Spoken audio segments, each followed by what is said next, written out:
Warahmatullahi wabarakatuh. Balamusako mene Uganda mbabuuzaako kimanyi nti buli omu ali mu Uganda olunaku lwa Sunday abamu bali mikolo abalala bawumuddemu kubanga tukyagenda mu masinzo gakyali maggale abadde balina okuba nti bagenzeko mu makanisa makereziya muli waka era nga nkimanyi nti bw'oba oli munnaddiini osigadde okyatendereza Mukama Katonda kubanga wonna we tubeera Mukama abeerawo. Tati nkataga emanya programu Embuga omunavu Tamale Mirundi ali mu kkubo kesaazo atuuka ku ne tubeerako naye tugenda kuba tubeera naye ng'essaazo najja kuba twegattako. Mbebaza buli omu okuba nti yeekumidde ku STV nsanyukirako abo bonna abafunye amasanyu abo nabafunye ebirungi mu wiiki eno gye tupima mabega n'abo bonna bafunye ebizibu nakuwalala wamu nammwe era nga nsaba Mungu abeere nga buli omu embeera gy'ayitamu abeere nga agimuyisaamu. Engombe okugamba nti buli omu agumye munne tetusobola kubanga tukifuna okujja nga tugumidde ku Mungu kubanga Mungu ye muyinza wa buli nsonga ye mutesitesi yaggusa era ye kamala byonna. So mbasa tubeere nga tumwekwatako nnyo tubeere nga tumwesigamira ajja kuba nga atuyisa mu mayengo gonna getulaba nti ni mayengo. Era nnyongera okuba nga nakuwalirako baganda bange bonna bannayuganda bonna ab'emikwano abaagawula abali mu Gutamasaka n'ebintu ebirala abantu gye balumbye eb'ebijambiya era nga nyongera okuba nti nkubira mu gavumenti okuba nti evaayo obukukubira esobole okuba nti etaasa embeera esusse obw'omulamuzi kubanga bano omusaayi oguyiika gwa munnayuganda ate gavumenti etukulembera obuyinza bwolina okuba nti mandate gyolina okuba nga osooka okuba nti otuukiza okuba nti okuma munnayuganda wamu n'ebintu bye. So omulimu ogwo mbadde nsa tugwongeremu amaanyi sister organize ez'enjawulo nsa twongeremu amaanyi n'okuba nga twongera okuba tuma munnayuganda wamu n'okuba nga era nyongera okuba nga nsaba abonna ebitongole ebyokwerinda enkolo gye mukolamu emirimu gyammwe ebeere professional kubanga kyatukubye enkiko nga ffe bannayuganda okuloba engeri gye mwakuttemu omwami yabadde akwatibbwa kya kirungi yateerebbwa naye enkola yakoleddwa teyabadde nnungi. Omusajja yakutte omukyalo wasekiyita Kabadiya nga omusajja mutuufu enkola gyakolamu kitonde kyala kyakutte naye nga alinga gaakutte oba ekyokuttale. So enkola eyo mbadde nsaba ekyukemukko ebeere nga mukola ebintu nga biri professional ate nga birambulukufu wamu n'okuba ngenda kuba ntuukira ku nsonga n'abasuubiza olunaku lw'eggulo nti ngenda kuba nzija n'ensonga entuufu. Waliwo omukyala omumbejja Bwanga akoze amawulire wiiki eno n'ennaku zibaddeko emabegako akoze amawulire manene nnyo era nga ebingi bitambudde yakwatibwa n'asibwa ne wetwogera essaawa zino omukukunavu atutuuseeko wetwogera essaawa zino eno ali mu kkomera ali wali eri ekigo. So bingi ebize byogerwa omukwatibwa kwe bingi ebize bitambuzibwa naye nabagambye ngenda kuba nzija n'ensonga ddala eri mabega w'okuba nti omukyalo ono akwatibwa. Ensonga enkulu eri mabega okuba nti akwatibwa tuyinza okuba tugenda kwesiba nnyo ku nsonga yakuba nti mumbejja si mumbejja ekyo si kyekikulu waba nafunako omukisa okuba nti nno nabeerawokko ku lunaku lwe yasibibwa mu kkooti ekkooti y'eruweero n'endaba ebyali bitambula bulungi nnyo olunaku olwo era nga nafuna omukisa okuba nti namanya omusango omutuufu ddala omutuufu ogumuvunaanibwa mu mbuga z'amateeka era ogwamutwala ekigo wali essaawa zino okuba nti agenda kubeera ku rimandi paka ng'ennaku z'omwezi 13 omwezi ogwa Okitoba. Akasaala kagenda okubangamba naye nga bwe nalaba ngenda kusaba producer wange abeere nga atuwa bond form eyo eriko charge omusango oguvunaana omukyalo ono ebibadde byogerebwa buli omu abadde ayogera bibye nti ate kino nti ate kiri wabula nze ku kyenalabako era kyenawitnessinga kwe kuba nti omukyalo alangira omusango gwa personation nti okuba yeeyita kyatali yeeyita omukozi wa State House ate nga si mukozi wa State House. So mbadde nsaba police wampa gundi efomu abantu bagirabeko kubanga njagala nsetegeera amazima muzeeyi Tamale kubanga ebintu bino abantu kyagifomu yeyo munnayuganda mbadde nsaba olabe embeera eyo nti omusango oguliko guli waleri bulungi nnyo nga wogulaba Princess Nanya Namirembe Bwanga being charged with an offense of personation era ng'eri mu luweero y'ensonga eyo ye charge emuvunaanibwa. So ebyo ne badde bibungeesebwa mbadde simanya ate biki amazima gali nti omusango ogumuvunaanwa gwe kweta nti si mukozi wa State House. So ekikulu ekiro kyakulaga nti omukyalo ono ddala mutuufu mukozi wa State House oba si mukozi wa State House kyalina okuba nga atunnyonnyola oba nga avayo okuba nti ensi etegeera naye kyannaku nnyo okuba nti nno muzeeyi Tamale kanaku akyogera no mu nsi yaffe Uganda amawulire mafu bannamawulire nti amawulire getufulumya amawulire mafu. Nawulidde ennaku nga abantu abazze ku kkooti okuba nti bakwata eggulu eryafulumiziddwa bajjidde mu mmotoka ya State House. Neneebuuza emmotoka ya State House evuga etya bannamawulire? Nolaba waliwo omukyalo oyo ali mabega w'omumbejja wa Bwanga yabadde akontrolinga buli kimu. Ndowooza Maasai gyakolera bannamawulire nti bannaye mutambule tugende, era nga bannamawulire bonna bali batambulira ku ntolize era nga bakoze omulimu nga balina command gye bakolerako. So babadde bazze nga bazze kulabisa bulabisa mu kyalo ono. So nga twebuuza laba muzeyi Tamale, laba abantu abazze okuba nti bakola amawulire, emmotoka yabaleese yeyo, ndowooza mulabi waffe olaba bulungi, emmotoka yabaleese yeyo ya State House van, awo nga bali musasulwa nsimbi zaabwe, bamaze okuba nti bakola bafuna ensimbi zaabwe. Kati omuntu ng'oyo anakola teggulire nga mutuufu nga liri ndi tobali nga lirambulofu, kubanga omuntu gwaffe bannamawulire kuba ntutuusa ensonga mutuufu bwayo. Lwaki ddala omuntu ojjanga ozze okuba nti okwata eggulire eripininga omuntu ayina oba nga ojjidde emmotoka ya State House? Kati twebuuza nti baba badde bali ku sayidi ki? Ensonga kiri mabega lwaki bazze okuba nti bakola ekintu kino ate nga bagira emmotoka ya State House? Kati twebuuza nti tunafuna amazima. So era ngenda kubanga muzeyi Tamale ngenda muleka okubanga jangenda kusaba producer wange ampe kubiraga nti omukyalo ddala omukozi wa State House abadde afuna omusaala, azaawebwa amamotoka, azaawebwa ebintu ebyenjawulo. Ne twebuuza babimuweera ku ki? Kadi z'emmotoka ziizo alina emmotoka ez'enjawulo ezimuweebwa weebale nnyo, ate nga ne mukubaamu emmotoka ezo omusaala ogenda gwe emmotoka zeezo zazaafuna okuva mu State House.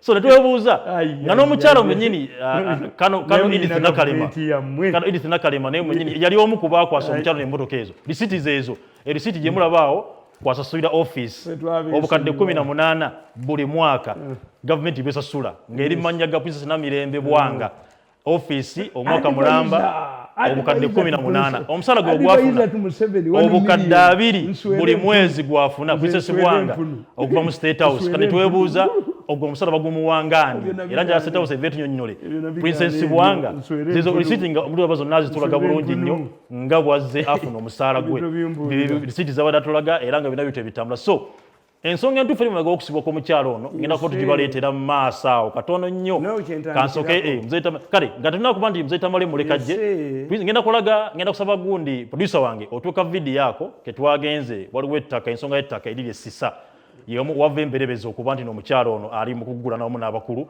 abamu mu gavumenti. So otuuka vidiyo yako tugende muzeyi Tamale tubeere nga tutematema ensonga eyo. Tugamba nti tujja kuba nga tugenda ku ttaka ery'omukulu eyaviirako okubanga omugenzi omulangira Sematimba Kyobe Hannington ettaka eryali muviirako akabasa okuba nti yasibibwa n'atwalibwa mu kkomera ekibuye gye yava n'atwalibwa ekitalya n'aba nga yavaayo ng'afunye COVID n'akomekereza obulamu bwe. Ettaka lino lyo tuli ku wano tuli essisa ettaka eryavaako okuba nti vaako embererezi nga woolengera tikamba zaffe zikulaga kino kintu kyonna okukkira wansi eryo nonna ly'ettaka lino era ng'olaba nti olutobazi lw'olengera olwo ekitoogo kyolengera wansi awo wewawula ettaka lineeno okuba nti nno bwe likoma nga likkira nonna nga wolengera wansi notambula olaba mumema gonna agaliko abo bonna baliko besenzaako bwesenza akwe kuba nti nno omukulu omukyala Bwanga yava n'abanga yagenda owali Mr. General n'abanga agamba nti nno status quo ebere maintained kyonna kyonna ebikola ku ttaka kuno biri nga bikomezebwa era wava akabasa naye otunula ettaka lyonna lirengera kuliko abantu bangi begabiddeko amapoloti olabako panel not for sale ebizimbe bingi ebizimbiddwako ebitemagana ebintu ng'ebyolaba naye nga ate bakungu banene mu gavumenti ngenda okuba nga tubannyonnyola essaawa zonna okutegeera nti baani abali ku ttaka lino abaali ekusenzaako era nga livuddeko obuzibu okuba nti nno omukyala ayina embiranye wakati we n'omukulu ow'amagye era nga anti-corruption Kano Edith Nakalema obuzibu buva wakati w'omukyala omumbejja Bwanga wamu n'omukyala Kano Edith Nakalema. Ettaka lino ddene nnyo era ngenda kubanga tujja kuba zikwongera okukulaga ddyo obugazi bwalyo bukyawe lyenkana na lyonna era nga awo nabona baliriko abasinga besenzaako bwesenza yekyufu ekiri tukikulage olengere ebina ebikolebwako nga mutuufu bikola mu benyumu amateeka era nga bananya abatuufu ab'ettaka lino bo weebali naye nga muganda wange obuzibu bw'amaanyi okuba nti nno basobola okuba nti basigaza obuyinza ku ttaka lino naye nga liriko abakulu abanene mu gavumenti bangi nnyo. Akasozi Kalamba wano gwamanyi sisa wetuye essaawa zino eno era nga tugenda kutufuna omu kuba famire atusotuamuza ettaka lino atubuuliremu ddala buzibu ki obuliwo era obannannyini balina n'ettaka lino eno atubuuzeeko atunnyonnyole naye ayongera okutulaga ettaka lino eno lyabwe nga bafamire oba bigambo bugambi tubyese buleesi kwetulina n'omukabeza fulolero oli ova mu lulyo lwani era ensonga zino zirimu ngani nze zavuga ndi kiweweese wa Ssekabaka Kagulu Tebukyereke amakulu mutyo nti ndi muzzukulu wani wa Ssekabaka Kagulu naye obuzibu bwonna ffe nga abafamire naffe waliwo akatundu we twatuuka ne tweriiramu enkwe so nga ne twerabira nti tulwanirira kyaffe kye twandikoze ekituufu ekyawamu ne tudda buli omu n'atunula wawe kati ku ssaawa eno tulina kubeera muntu atya mutandika amayonesa omululu okweyagaliza buli omu era waliwo ne bannaffe abalabe twali nabo abantu bangi abazze bakola ki naye oluvannyuma lwa jjajja okuvaawo buli kimu ne kitabuka kati buli ajjayo omutwe owuno nti agenda kununula nga buli aba naye ng'eno buloko waliwo buloko gye bayita 408 ekoma wali ekikundi kiri kati no 409 egenda bweti paka gana memba genda tuva mizito wakiziri kuno kunna waggulira nena tulaba ebikomera bisibiddwa memba gazimbiddwa waneeno bano mbo bamanyi tewali gwe tumanyi bazako kutakanywa nga mutuluna bwanga era mukozi nga mukola ki olw'embeera nga bomanyi nti enkyukakyuka y'ensi tubali tugezezaako okweyanjula gye bali era twagezaako waliwo sipodi yasooka okujja kutaka lino ng'ekulemberwa Dorini endala n'ejja ng'ekulemberwa Sematimba mwalimu n'abalala bangi abalala baali bwe bajjaawo n'abalala awe omulangira Kalaaki omulangira Kiwanga omulangira Katabo omulangira be baana ab'emituba oba bwe bali mu busika obw'abaana Abasekabaka Kagulu Tebukyereke Sematimba Kyobe yalambikiddwa era ye yalambikibwa nga ye musika wa Ssekabaka Kagulu Tebukyereke Sematimba Kyobe kubanga mu nnono ye yabika akabugo okitegedde bulungi mu kubika akabugo mu nnono y'Obwakabaka omuntu abisa akabugo yabeera asigaze obuyinza ekyo kiyinza okuyisa okubi abalala abantu yakituufu n'olwekyo Sematimba Kyobe yabadde oba ye musika owa Ssekabaka Kagulu Tebukyereke n'abalangira abasigadde okuli nkugambye Kataba kuliko Kiwanga kuliko n'abalala Sematimba Kyobe avaawo ani asigaza obuyinza okuba nti abalanirira ebintu bineeno ani adimisuta mu kaseera kaneeno Sematimba Kyobe yali musajja mugezi ono yakavaawo yasobola okukola eddaame era eddaame lyeyakola n'abaako gye yaliteeka mu balooya be saafuna mukisa ng'omuzzukulu mu kiseera engeri gye yabeeramu embeera gye yafiiramu saasobola kubeera nga nsobola okumanya ebisingawo so nga ne bakadde bange bamaama bange abaali kubanga buli kintu kyonna yalinga nga akijuliza abo bawalabe okitegedde bawalabe nga baani nga bawalabe tumenyera kumanya Mumbejja Bwanga n'Omumbejja Nakayenga aligayaze eyo abo yagiranga mu nsonga zino zonna Obwakabaka bwa Buganda bukozeewo ki ku nsonga zino ensonga nga buzimanyiko wagezaako ku mulembe gwani yali Nsubuga Nsambu alina ebiwandiiko ebimu bye yakola era n'abikuuma kyewuunyisa ate n'Ensubuga Nsambu naye ng'alinga ng'alinda nti jjajja alimala kufa naye ajjeyo era ndooza abasajja abakulu abo balina ebintu byabwe ne ku mulembe gwa Yusufu Gaganga era naye kati mugenzi benmanyi naye yakola n'abalala bazze bakola akola mpolampola naye nga bobimanyi bwe bakola batunula wana ate nga kumbe bali bali batya naye nga kyo ettaka lya Ssekabaka Kagulu Tebukyereke wa 20 era wano wenyimiridde kyekifo ekirambikibwa okuzimbwamu olubiri era olaba nti twali tuluzizzaawo si bino tetuli ku byamaguzi tetuli mu byakwanoonya byanfuna tuwulira entalo wakati w'omukyala w'Omumbejja Bwanga n'omukyala Nakalema emberebe ziva ku ttaka lino oba nsonga ndala nnyo sijja kukigalantinga nti bwe kiri naye ne bw'oba ggwe bwekitegedde nti Bwanga muwala waani alina oluganda ku Sematimba kati saawa eno Bwanga bw'abanga naye avudde okulwanirira ekyo ekyamuweebwako obunana tebamugamba nno nti baliri wabula kuddukanya esiteeti y'omugenzi yaleka amulagire nti awuyambe okitegedde era ensonga bwe zitambula era nga okwefe okunoonyereza kwetukoze nga ffe waneeno oyinza okuba nga waliwo obuzibu waliwo ebbaluwa gye mba njagala producer wange the mistake you make mwenda mu Uganda is failure to understand the salient issue which is at stake. The issue is impersonation. The issue at stake is not land, quarreling over land. This is where you make a mistake. The issue is more serious. Me, I'm a very worried man. Yeah. Why? I have seen how government starts to crack and go. Nti mu biseera ebisinga obungi ne boolaba the first cabinet of Idi Amin was composed of intellectuals. Yeah. By the time Amin fell, yali asigaza non-entities because bad money drives good man away. Musigala mubaji wadde omuliro, people with the questionable characters. Yeah. I'm worried. Why? May I took a decision and say, having gone through what I went through, I can kill somebody, I can murder. I decided to go home. And for 8 years, I'm comfortable at home. You see, if you want to enjoy a match, or either olaba lipule, oba obeera mu kirasi, abazannyi tebalaba mupiira. Mupiira gwa tension 90 gunda. But two, we got the same. UPC syndicate, UPC Enfungulo, UPC Enkomba, Jinja Yikanga Kamuli, UPC Science, and UPC Buganda.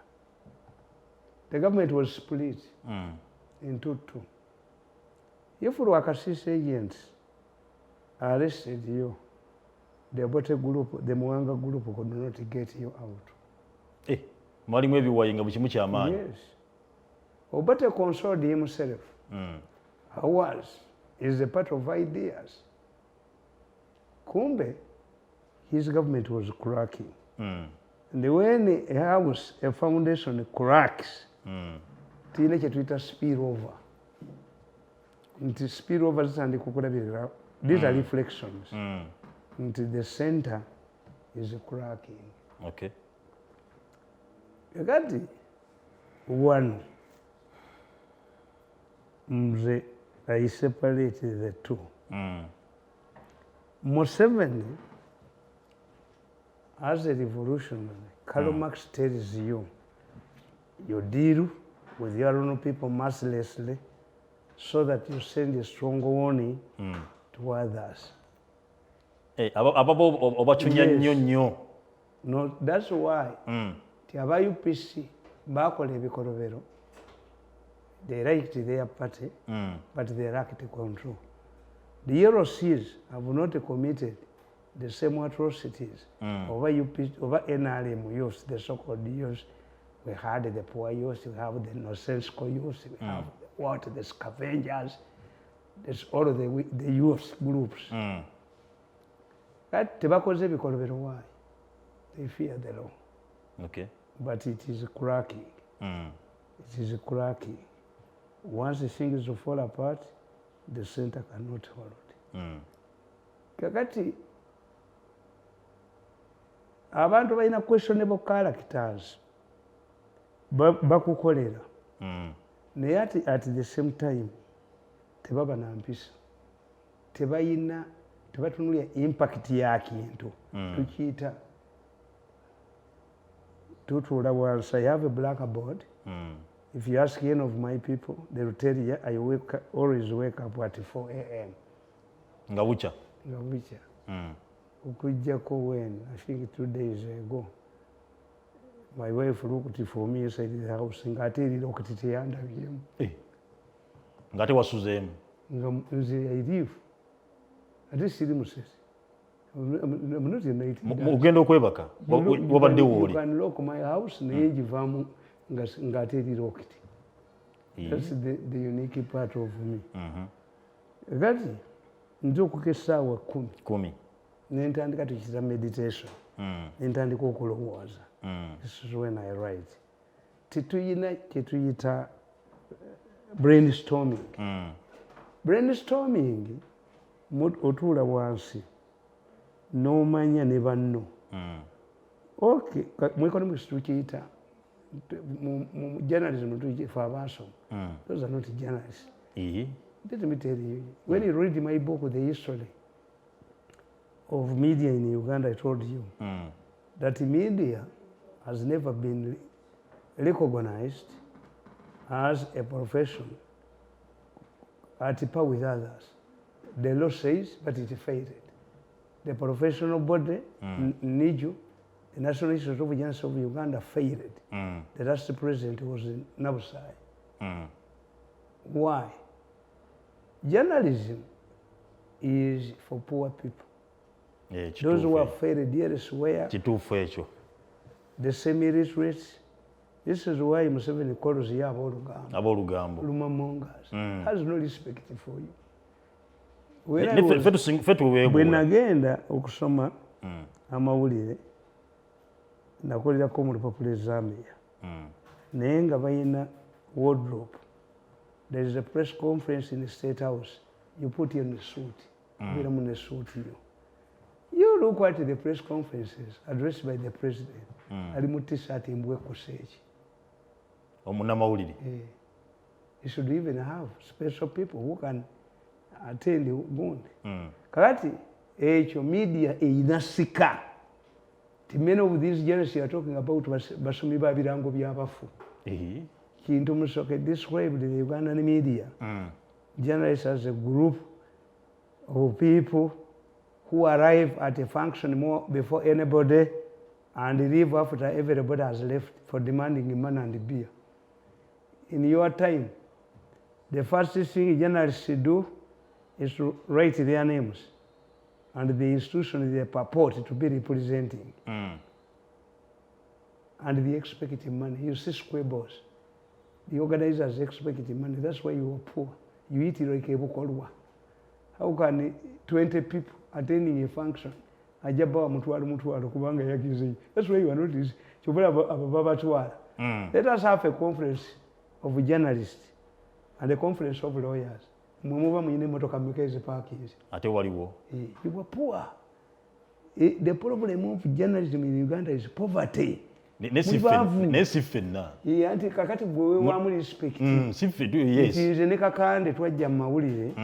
At almost the same time. Kakande yali atusinga. Yali asomye degree nga musomesa wa Lungereza. Even the way conducted himself was different. Nefe tetwabeerako nga tusaba sente. We used to go back and file our stories.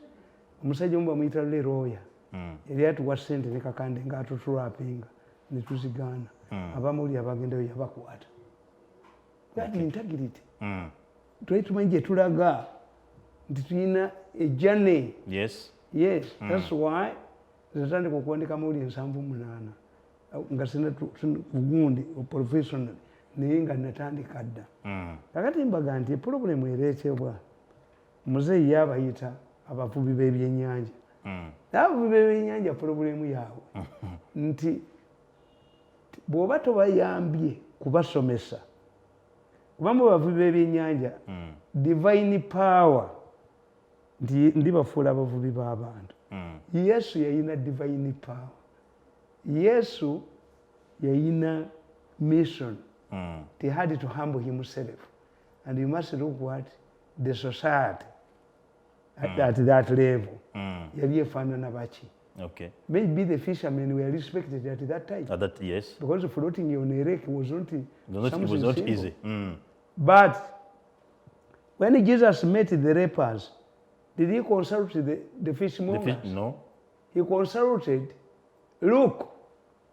Luke was a medical doctor. You see, at Jesus' time, the Pharisees had their university. And Paul or Saul was a senior lecturer in that university. That's why the Pharisees shaped the Bible. So Luca, Luca was a medical doctor. That's why he told Jesus, don't go near the lepers. Bajabi kukwasa. Yali muyivu. Luka yali muyivu. So si abavubi bali eri. Nebw'osoma nasoma divinity. Nebw'osoma divinity mu Bible tuyinamu kye tuyita sin by one eye nga bonna reportinga byebimu. The Lucas Njiri is different because he was educated. Okay. He was educated. Waliwo abavubuka bavudde Canada ne bajja ne mbaga nti for you are lucky. Omwana wa Uganda alina master's degree n'omwana akulidde ku kyeya London akulidde ku kyeya Musinga kubanga olina exposure. Yes. In fact mumugenda nemulaba nti Makerere University sex for marks temutegeera bano kye bategeeza nti bali mu international bodies abaevaluatinga universities zammwe kubanga bano abaana b'abagagga batuula Cambridge wano bebagenda okuggulawo nti UNEB yammwe tebagimanyi Bulaaya. Kakati bwe kasoyogera nti marks for sex kitegeeza nti university ye eba egudde bwe kiri ate bw'oba female student kitegeeza egwiridde ddala ngoba tokyaliwo. but these people don't understand why bavubi ba byannyanja they don't have exposure. Kati bw'otunulira Nakalema oyo yakolanga mu kantini z'amagi zeyita malerika naawe namulaba she has fought to everybody. Why? Muvubi wa byannyanja. Nakalema muvubi. Yes. Ayinza okuba committed na kino naye muvubi wa byannyanja talina exposure. Kakati kankoboolya Nakalema recovers. What do we call is our department a recovery department or an anti-corruption department? What do you mean by an anti-corruption department? An anti-corruption department, if it's not muvubi w'ebyennyanja, means that if somebody, a government official who wants to get a bribe, somebody rings you and they arrest him and hand him over to the police. Ye doketi ye. Bw'oba toli muvubi wa byannyanja nga ekyo olina okukola ng'oli lukka kubanga you look at your docket. Bw'oba oli lukka owa Yesu. Bw'oba oli lukka otegeera nti ab'ebigenge muzeeyi tosembera ba bigenge. And he listens. Okay. Jesus listened ate nga yabiwonya because Jesus respected knowledge. Yes. And when you are knowledgeable, everybody fights for you. Do you believe how many people fall to God, religion? Katonda n'agamba nti Sawulo onwanyisiza ki? But God also respects knowledge like leaders. They must respect knowledge. Bwe kiri. Nti Sawulo era ye yafuuka ki? Yafuuka so. A quarter of the Bible was written by yafuuka who? Paul. Yali muvubi wa byennyanja. Gundi mumwina Wumaru mu Busiraamu yali muvubi wa byennyanja. Even God wanted an intellectual. Sawulo yafuuka Paulo. Abafalisaayo abaali abagezi be baateekanga Jesus ku bunkenke. Every time Jesus was responding to the Bafalisaayo. Without the Bafalisaayo, the Bible would have been dull. So you must get abasajja batya nnyo okuwasa abakazi. Siwasa lawyer ojja kwajiwenga naye. Kakati no. You must expect to have checks and balances. A leader must be surrounded by a council of wise men. Yes. Who can stand up and say, Muzeyi, this is wrong. And Muzeyi, this is. Kakati problemu yono omukazi wano weeva muvubi wa byennyanja. There is no way an anti-corruption department can recover money. You stop money from no naye n'aleeta omutwe kuba bombi bavubi ba byannyanja dressed in different ways naye bombi noono omukunganya noono akulira New Vision naye muvubi wa byannyanja because I cannot associate with you. There is no way Nakalema can recover money. Nakalema stops the people from giving the government officials from soliciting bribes. So if you are you recovering money to be taken, and in many cases okujjako poliisi yamwe disorganized sente ziri poliisi zeekozesa tuluwayo ziba zivudde mu bank oba mu security era bw'ozikwatako oba okuzibala zikukwatirako. The police takes you to a machine where it is reflected. Okay. The sente kakati Nakalema's role is not to meander in this. You see, this government is organized, but I'm seeing all of the things going your way. One, we used to call this office an ombudsman, which he changed into the IGIG. Yes, because a revolutionary changes nti oyinza okudya old titles n'otiteekawo ebipya to make them new. The RDC is a former DC, but in this case, DC oli si ono. DC oli gwe baali balowooza mu constitution. An RDC shall be a senior retired civil servant. Oli ayina ekitiibwa ekyani ekya DC. Presidential representative in an area. Atayina motoka, atayina ngatto, omubbi w'emikyemo, omubbi w'ettaka. Nti ekitundu ekirimu Giso n'engalabi agenda abba bubizi ku kyala buli kiro yakabizi agisolooza. Bannange Giso wammwe ajja aboogereremu ate Giso man, a security man who would merit in society. Ajja yeerage. Ate nga wa security. Ekiri wano. Nze Tamale. Banya tuve ku nsonga y'omubbe gye. That's one. Nti one, what's the role of the IGG? The IGG's role, ye ali present, ye akolerawo IGG. The Auditor General must audit government expenditure after 6 months. Era kyobula nti Museveni bamusabye amagezi. Bwe baakola ku COVID bamuterawo task force. Task force means that money collected cannot be audited by the Auditor General. Auditor General only audits money originating from government, passed by Parliament. Even if parliamentarians donated the money to the National Task Force, this would not make it government money. The chief auditor of the National Task Force is Museveni because it is his personal initiative. Another government will audit this is public money. Banga nemu 60 on tariff on 9 October 1960 Buganda declared its independence. The third time, a serious one. A committee was set up to open up Buganda's embassy abroad, and £300,000 were allocated to the committee. The committee was chaired by Godfrey Binayisa, Mpanga, William Kalema, and Masembe Kavali. What they did, they hid in Busia and came back after stealing the money. They said, olukiiko lwatulonze ne lulangirira ti Buganda yeefoze terwabadde lulonde sente ziriwa obate said return the money oluzamu not ye Muganda obate insisted return the money oluzamu not ye Muganda. This is public land. Return what they did to finish to UPC. It was Mpanga only went back to Mengo.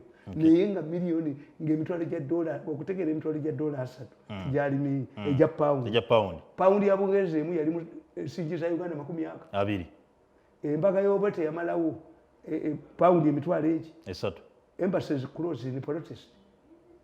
Obote n'agamba nti no, I fought for independence and many of the things were donated by donors. But embassies closed in Uganda because of Obote's wedding. Kakati nabano bye bakola bazannya mateeka. Ndi kakati Auditor General tabuliza sente za kalolo okulutu. Kubanga bakitegeera ziri gwe tozijja muki era ne muchoga mbwe bakola. Most of the money did not originate from government. Most of the money was originated from other sources to avoid the auditing. Kakati ngoma zokola IGG Auditor General. Kakati president yekizobu kyayina is an old man. Museveni ayina nnyo ekisa. Museveni ayina ekisa. Ate Museveni ye ayinza okulamamu ekintu kimu n'akapitalizingira ku ekyo. Otherwise many people wouldn't be in government, including myself. Salimaze emyaka 14 had no many enemies. Nayinza okuba nga yakulabyemu ekintu kimu kyokka. Kati his problem when one institution fails, he creates another institution. There was no need for Nakalema. But when he found out that the IGG's office had failed, instead of removing ono omukazi yagitta. That office was killed by Mulyagonja, but because Mulyagonja was working with the mafias, she became a judge. Me, I cannot take my case to Mulyagonja. Okay. In the process, too, those are good yanachi bakolera. Nachove. Omuntu yeneva mulonda. Pinto yechikolera parliament. Director of what in parliament? These parliamentarians, why they cannot, they spend 5 years without making their maiden speeches is because they don't know the standing orders of parliament. Point of information, point of the Tibabiao. As a result, Baneba Bogran, you cuckoo. Not Bogera Comadalaga Parliament. Munkubo, Namubichiku, Abuzaya Kabuzo come. But when you read the Hansard, most of these people don't. Kakati Pinto Yabagam. Ndozachi nekadage yogundi institution yabakolera nti bwojja mu parliament bwali badoyina emyezi eki oba esatu ng'oyiga parliamentary procedures tebasobola gendayo nabaga nti ne ku embassies at one time honorable Kutesa was complaining tiaza Museveni yabandeetera nembaga no, Uganda does not have a diplomat. This is why kati mu mawulire gano mulimu nti volleyball club tiimu yaffe ya volleyball against bagikubye mu kizimbe Rwanda hotel Kagame naga nti era abasuma bakomyewo. How can he embarrass if the country's image abroad? It should be treasonable. Naye olwokubaga tusima mawulire, these are toilet papers commanded by mercenaries, paid up mercenaries. Most of what you call journalists, these are toilet attendants, like in the city toilet.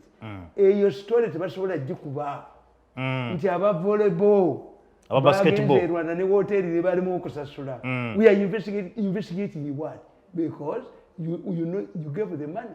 It is not sneaking into the house. A volleyball tournament did not sneak into Ministry of Sports as a snake. Yeah. Kakati ganusima wulire. Kakati okitegedde ekyo nti a problem muzeyi gy'ayina. Yes. Toyinza gamba musajja mugagga titumanyi kukozesa ssente ezo. You cannot tell the president that your method of work is wrong when he has clocked what? 35 years. Yeah. Yes. But it depends. Israel luli yali amaanyi ngekuba abawalabu nekubanga bweyagala. But a generation when the technology started moving, Iran nefuna nuclear nego Rwanda negundi. Ekisoboka okubanga emyaka 35 gino ogifuze kubanga the society bana Uganda bali bagala peace bali bakoye. Kakati atuyinza kusanga generation eno mpya. Okay. Nga the next 10 years you need to change, to adjust, to include new technology. Yeah. Ndi kakati bana ekibalwanyisa ono Nakalema muvubi wa byannyanja. Yalowooza nti the media will help him. No, Joe. No, twegwe ono naye supporting. No, this man was in the set house yesterday. Is your agent, is your hunting dog, does not take anything. These are people you move like wheelbarrows from here to here. That's why I refused.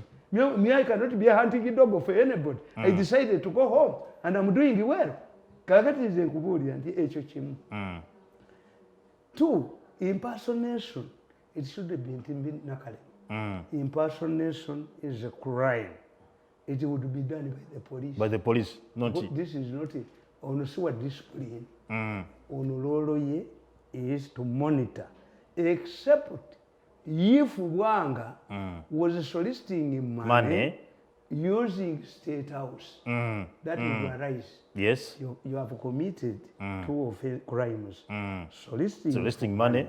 Because a bribe means that the person who is giving me this money believes that I'm capable of delivering. Yes. If you have a vehicle, ngowa traffic agikutte, n'ogenda eruzira, n'owa omuserikale wa prison sente, you see bribe. Weruzira tasobola kuwa mmotoka yo. You were just stupid. Era koti tekwata.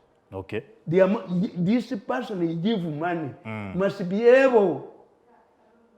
Kyobola nze byamwe nabigaana nti ajja kujja ategeka abantu banteza butwa kyo Nakalema tutinganirawo mbakuba nemba mala waabo mbayira sidis gusuula eddalo oyo Nakalema oyo nanneeregamu yanneegamu yatuula wali nalowooza nti bango bibasaaga nze kyembakoze tekikoleka kubanga nze amwe fighter amwe strategist I did strategy management and situation evaluation. I cannot allow my enemy to celebrate victory over me. Kakati your case. Personation. Forward, is this woman impersonating? How many people have been, my argument in the state house was, if you people, you allow every person to impersonate as a state house worker, first of all, people will not respect the state house. Bwekiri. Bavubi ba byannyanja. Katuzayo wale mabega tibavubi. Tebamanya impact. Nti ogenda if you go to Chikoleko, ogenda up country mu hotel, obagenda nti nva mu state house, bajaga tujjudde baba badda. Tebakuwa rumu. Genda olabe ku mukolo gwa president ye babadde n'abafumbi b'emmere tebabasasula ababa suppliers. Kakati ono omuvubi w'ebyennyanja tamanyi nti it has a bearing on the state. On the state, yeah. Nti President Museveni pledges ze nyingi ane gundi batuuka n'okugamba mu Museveni ayina ebbaluwa ezi. Mbw ayina eya bbulu n'eya yero bwemutekola abaakulimba. Kakati oyo omuvubi wa byannyanja kubanga tamanyi impact nti you are lowering, you are undermining the status of the president. Nti I tell you, singa sibuuza abantu bangi nti singa gundi akuyita Sodero oba omugaga yenna mu Kampala ne Museveni n'akuyita nga gwe toli wa byabufuzi osooka wa nsooka wa mugagga. Yes, kubanga najja kuga nti Nakalema ajja kola kuwoyo nalweso otambule okwowo bwe kiri. Kakati ono ate akono mu ddulo kano kagwirawo ko Sudiri bwakuyita oleko kagwirawo kola ki agakawunga mugayiwe kakatentanu eza Museveni za myezi mukaaga mwaka era Museveni n'amala ayita nti abantu bonna abalina amabaluwa gange nga nabasuubiza obuyambi nga ziva mu 86 abula wabatuuza nambole tebajjaayo n'ennambole tebakola tebajjaayo kakati omuvubi w'ebyennyanja tamanya impact nti you are lowering, you are undermining, you are creating questions of reliability, on your boss. Yes. The president bw'abagamba nti abo mbawe ssente butumala basomesa n'ogamba abasuubuzi b'obupaaka yandi nga bamaze bookeddwa ebintu byabwe. President n'abagamba nti mbawe billion babagamba sobe bakiyita support yani nimbaga you people I'm a cattle keeper. If my cows are killed because of drought, ife abalunzi b'ente tukiyita kusumbuusa baganda bange bampa ne bakoddomi bange kakati ne bampa. Can you train me on how to milk? Omusajja musuubuzi already obadde kyolina sente ze zennyini zezoke afiiriddwa. Why do you take this money? But if agende mu training sente bazikwata ne bazitwala wa ne bazitwala mu Bank of Uganda ne bagula treasury bills. Mbona bali ku training ne bakuwaayo buli lwobanja ne bakuwaayo eventually billion ya Museveni esigalayo. But it affects is if we go gundi impersonators is Bwanga the first one. Two, if I know, if that's why I pity these people, these ones, this like this man. Museveni borrowed the money from the World Bank, $400 million. Put it in a rare. The money was stolen. As this woman Nakalema gone there.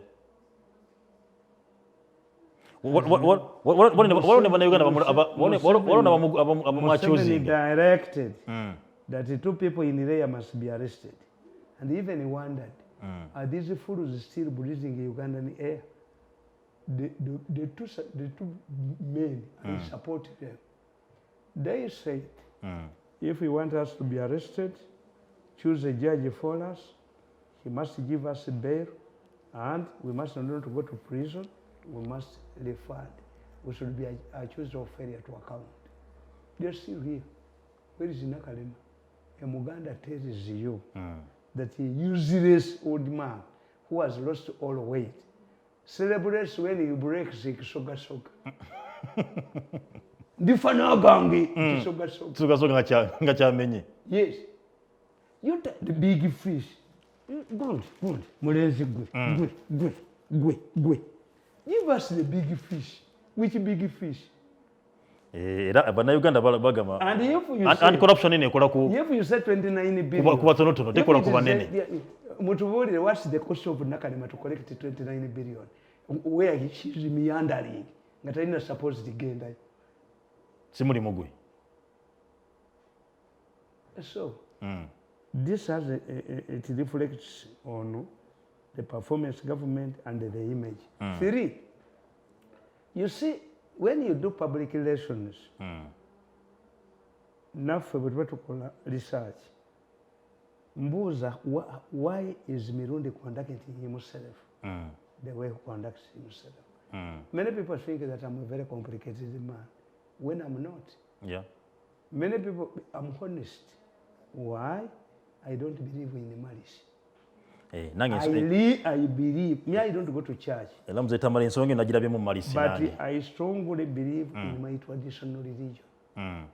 The African gods, unlike your gods, are very just. They punish the wrongdoer. The reason why I don't have malice, there are 2. 1, I believe tisinze kanzenda witchcraft. Apanishinga abantu. N'abala balina. Kakati nze olw'okuba mmanyi impact sibikola. Naye bw'onkola sikusonyiwa. Nkulekera bali ne bakkuba. Nina, even yesterday they had a meeting, my friends, who are facing the organic church. The number, they wrote, filed their defense, YCC, they acquired a good lawyer. But the response these people have told them, they have zeroed on 4 people or 5, including a minister. Kakati bo, they strongly believe tinze nabawaayo. Era bo balowooza nti egun, but even if basooka ne balumba mukazi wange bamutte, akola baali bakayita Nabukeera nga baestablishinze ofiisi ewandegeya. Omu ku abo ne baddokita ababiri be baagaye nti balina okugenda Hague, meeting yatuula mu college inn. Musajja dokita n'amugamba aliko W, erinnya lye terisooka na W. N'amugamba, you are luring us into this business. Yes, you can start a factory, you can start a pharmacy. How can I do it? Bwe njikukubira tteeka. But omusajja dokita n'amugamba atandika ne baali babiri mbalaba bwedi, atandika ne W. Wamma mmwe mwemanyi siyinza boogera, nzisoogera bintu bya bugwagwa ebyo. Mwalabyeko nga mboogera. Atandika ne W n'amugamba, but we are hearing this man, Tamale Mirundi, has already talked about this on radio. And oli n'amugamba, in 2 months, Tamale Mirundi will either be in his grave or in prison or he will be at home rotting. Kati nze nvuddewo. Woli. Nze nvuddewo. Woli. Kakati nze mbagamba ekintu kimu nti balina strategy. Nga bano bannakalema gye balina malice. Yes, malice. I'm not a tribal. I'm not a tribalist. Many people even don't know my tribe. They quarrel. Ndi musajja muganda oyo ate nga Rwanda n'ab'emmengo naki. Naye me, the village, when you read my books, the village and my father's wisdom and the witchcraft I believe in has shaped me. Okay. Nti balina strategy. Tuyina business yaffe ey'okutya abantu mu malwaliro. Naye it was very lucrative. Omuntu avamu $1 million. Omuntu omu. Bw'aba mwana muwala, ngaka ono mwana yali nansana, bamutunda $7 omu yekka. Bamujja mu reproductive system ne bagiteeka mu mukazi. Omulala n'azaala. Kandi ne bategeera nti njimanyi. What did they do abo bannakalema? Baagamba naako kintu ya pusi. Tumukoleko tape. Tugende wa Museveni. Bw'ataamusiba ajja mmugoba. Museveni gwe nkugambye nti aliriniye nti yawulira tape n'akola. Kati ye bambi n'alowooza nti I needed a job. Welfare. yes Okay. kamutwaliwa mu president's office tumwebaze n'agamba mumuteeke mu kategole ey'abatayina abatafuna musaala strategy yaabwe egamba era chairman waabwe yagamba this man should go to the village and rot. Mr. Chairman, am I rotting? The other day we are complaining nti ente zonna zitunze osigaziza good ate gwe nze kubayita omubi ate mu panic ate baleese evidence empitirivu but traversing the whole country talking to their doctors omu yabaga ye akyatta ina sente zasubire Tanzania ku kamera bwe muti naye nze naga sijja bba waayo because of my tradition religion sinza kuddya abaana bange nembalekera abantu 83 bali 157 sisobola. What I need from you is come. Why are you paying lawyers? You continue paying lawyers. Kakati nkugamba timali seno si tribalist naye I look what everybody nga bwe nakugamba tibwe tuba tusoma abantu tubuuza what shapes a person's perception about things. Oyinza kusanga omusajja kati nga President Museveni tayagala mwenge ayinza okuba ne mu kitabo kyawandiika tayagala mwenge ayinza kuba out of experience ng'omwenge gwamuttira abayeekera be bangi kuba yehiya the president yawa kazini dola oba 15,000 ng'ali mu Sinairo Bank front yadda mu hoteeri mu bbala kunywa nebayoleramu kakati omuntu okukyawa ekintu n'abaganda bwe bali nti neddira nkima neddira bw'ogoba ekika omuze totem guyina kye gwakola omuntu oyo obubi guyina kye kuba kyamukola naga nti abaana n'abazzukulu temukikwata kakati perception y'omuntu nti the westerners are good people the westerners tebalina malogo no omuwesterner tamanyi malogo ababi bayingizza mu baganda era bw'olaba ayina eddogo omukazi omunyankole ng'ava mu ssabo tegeera ayina muganda yamulagiridde they don't believe ndowooza eddiini yaabwe eddiini yagenda mangu mwankole ne bajagala nnyo manyi modern people adapt very quickly kakati olw'okuba tebalina malogo ate nga basonyiyo tekiina ensonga nenkwita nenkugula bakozesa nnyo malisi yettulu yaabwe era nange ekyo nagirabemu nnyo malisi nadde ngigoberera ensonga eno erimu nnyo malisi gwe obataliza omwana wange otajetinze mukazi wange miina ku vidiyo chairman yagamba Professor Mirundi mutuufu oyo gundi yali apulaninza okutta mukazi we naye nabakwatirako ki kakati gwolowooza nti omusajja oyo gwokoze ebyo byonna ye anajja ewuwo ekintu kino okiraba nagula ebintu bingi n'enkofiira za Museveni naki nenzambala President n'abagamba nti omusajja oyo mulaba abyambala nannyini buyinza ng'alowooza mbwe ajja kunkozesa ngendeyo mufuka amirire abigule abiri waka nabitereka naye abaana bange bali nti okusoma obubaka obuvudde nti nfudde mulinnyeeyo emigo gitugenda mukuwummula kakati maliso gitegedde nti omukazi Nakalema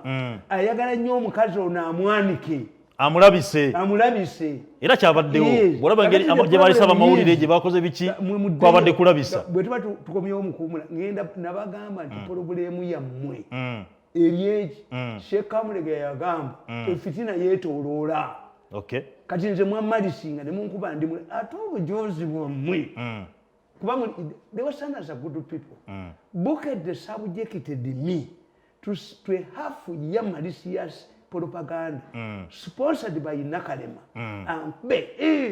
mugamba tajjaga nende kyantwali omukazi tugendagenda mukono moto naye mukudda erikujoge sali kusudde ddalugwe sekatoli akasasi nze Tamale mukudda njawo tubuulira kituufu omukyano bwanga takola state house oba Nakalema yagamba ababukedde bankube nti ndi mulalu president yayise mama wange ankebera omutwe wosaba had survived lynching am I a madman ekyabagwagwa ne bagamba agende mu new vision eriyo omulimu ngono ono gwe mujuga you humiliate this man not me humiliate this one not me am not humiliated kakati bayise mutu mukunde Mirundi tumufunidde omulimu mu new vision eriyo ekifo nalinja batta wewa katugende ko mungu tugenda batudda tova Quest TV katukomewo katono nnyo tumali zagwa kye kumide Quest TV ndoba nkucha tugubera buno nomukukunavu Tamale Mirundi era nga njala kubuuza ekibuuzo muzee Tamale dadala ekituufu ekiriwo bwanga ali ku personation yes oba nedda. I have told you that even if it was an impersonation case,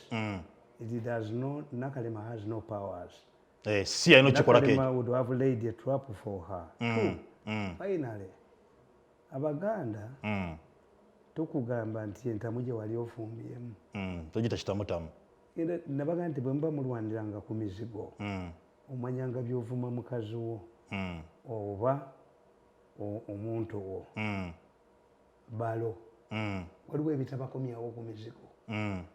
When you say that I'm a mad person, how can you say that I should serve on Museveni's campaign team? Ate ng'oli mulalu. Have I been cleared by Butabika? No. Naye nti ejjogo eribali mu mutwe obujuzi obubajjudde balowooza mbu ekyo kikolebwa. How? First clear this. Soko gyewo kinene. Kivumbi afudde nga mwamukuba ku mulimu. Then you mourn Kivumbi. Are they two Kivumbis? How can you explain this contradiction? Nembagamba nti mu problemu yammwe yali cycling. Naye bw'okuba mukazi ono omwambula n'akomawo abantu baba bakyajjukira obwereere bwe. Where you have this policy of recycling, mubeera ne we mukoma ne decency. Nti kakati today Kayihura gwe mwatwala mu court martial ne mukola bwemwe. Even if you appoint Kayihura today, taba na dignitary. Era kati nsegamba bulomagira baba kwambudde. Bwekiri. And you have this recycling process. Bw'obanga tinyefunza baamulaba ku mpingo. Yimegiye ey'abantu era balaba tinyefunza ali ku mpingo. Bw'obanga wateeka gundi ku mpingo mu exposing Lieutenant General Gonde tumukunde oba tokyamuzza kituufu. He is like sweeping somebody naked.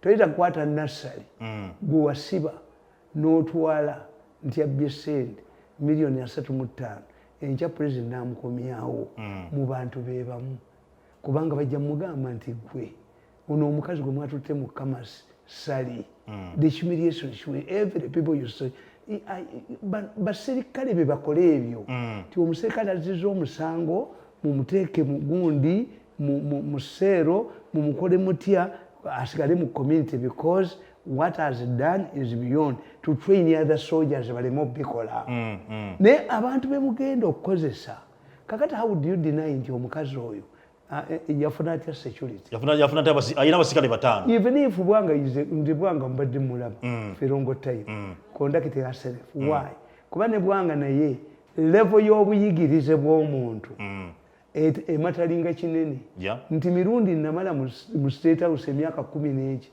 I never stole anything. Yes. Na studying system yawe singa nakalima yankwatako you would say lunatic mukampala wane nali mulaze kyebayita fire nali mulaze singa nakalima yankola ebyo byakola abantu singa would be lunatic eating on kasasiro. This is what they need. Nobasomesa that we have a future. Kati nze kuwagambye nti ndi mulalu. How can the president give me a job? Kituufu abayagala ku ye mali in the future the RASIC tujja kufuna government ekiza mu vetting. The more democratized, yes, the politics becomes katemba nti yakwata ku bubina bw'abakazi. You will see somebody will come up and say but a newspaper of that type described you as a madman. Noddira omusajja omubaka wa parliament ono oweruweru bamuyitani Nakaseke bamusimba mu kooti nti yassa omuntu n'okwata sakwa aladisiiwo gwe wajja mu UPC n'omutwala ejjinja ayimplementinga biragiro bya president n'akwata ku bbaala y'abaliwe ku nannyini buyinza omulangira minister of simanyi yeyitanga simanyi minister mu office ya first lady majoga ensi yonna gijoga baliye kwajoga ensi n'okwata do you know what it means? Abadde aladisi omusiba mukomera omanyi nti bakuli bino zibonna ababeerayo mumanyi nti poliisi bwe beekutwala mu sseero ebabuulira Tumuleeta. Ndikakati nze siba mukomera. Bajja kumbattula. Bwekiri. Naba kasajja ka Museveni kaakano. Nesinza mudina yi. Ono yasibika kasajja. Mudina yi ngante. Kituufu tosobola.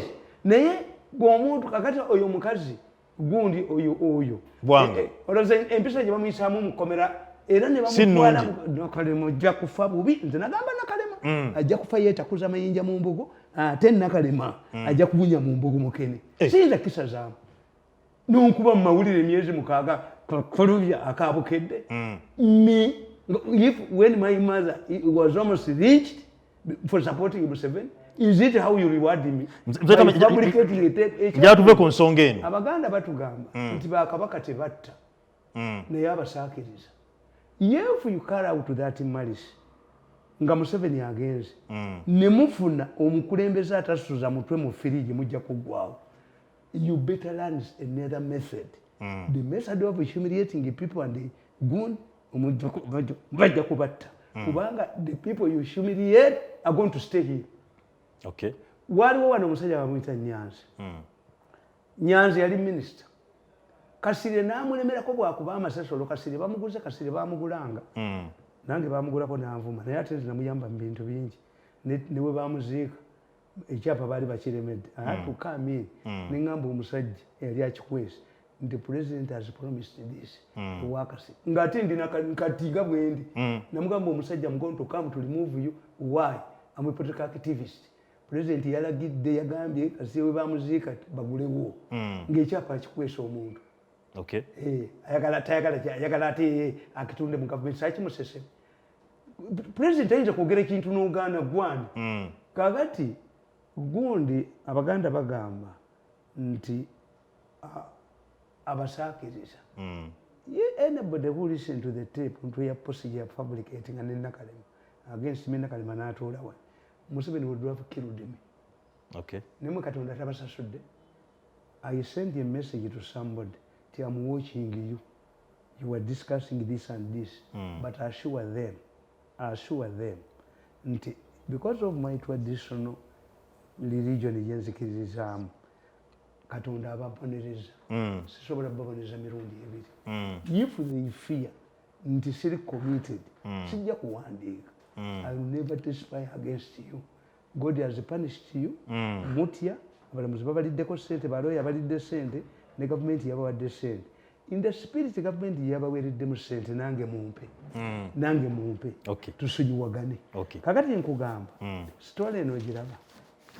Nga tuvude ku nsonga eyo mzee Tamale nga ogenda kujja ne story. Nga tumaliza ensonga Government erijja mu buyinza masaresti kulubya Sebowa and Ziribago. Wewe ogenda kujja ne story. Nga tuma ku nsonga y'omukyala Bwanga tugenda kusaba abatwala ensonga eyo kuba ntibavayo batangaze. Dashituufu simu kwa State House oba nedda. Omusala gwafuna abadde agufuna atya. Abasikale baalina abayinanga atya. So ensonga ebere clear de ensonga gitegeere basimu kwa State House tumutege. State House eveeyo tunnyonnyole. Bangala batavyo kudiringa naye. No State House kyenjagala eveeyo nnyonnyole. Omukozi wa basimu mukozi waayo. Somebody mukozi wa State House nti ayina security.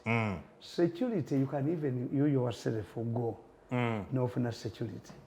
But the issue is, if she impersonated, bring the witness. The witness says, record her that she called herself a State House agent, and whether we look at the president, this is intent. No, obusajja obwo bw'amawulire ne bwerega kunze motoka yeefuula ne mufa mmwe. Motoka State House. Bagala nnyo kuba. Bwagira mu State House. Obutayina kyebuli. You see those poor journalists, but bakitusomesa mu psychology. A failed journalist is very good. Onojja mu motoka eya state netwebuuza omusomo guli private ne gumagira mu State House.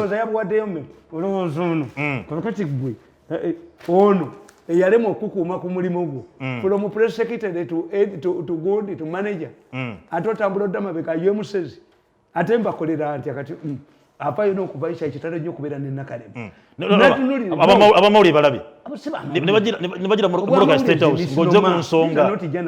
Naye nze omusajja gwensinga okuwuunya mu Uganda muno oba Seruga Mukatuliki. Lwaki omwewuunya? Newuunya Seruga. Seruga has a master's degree.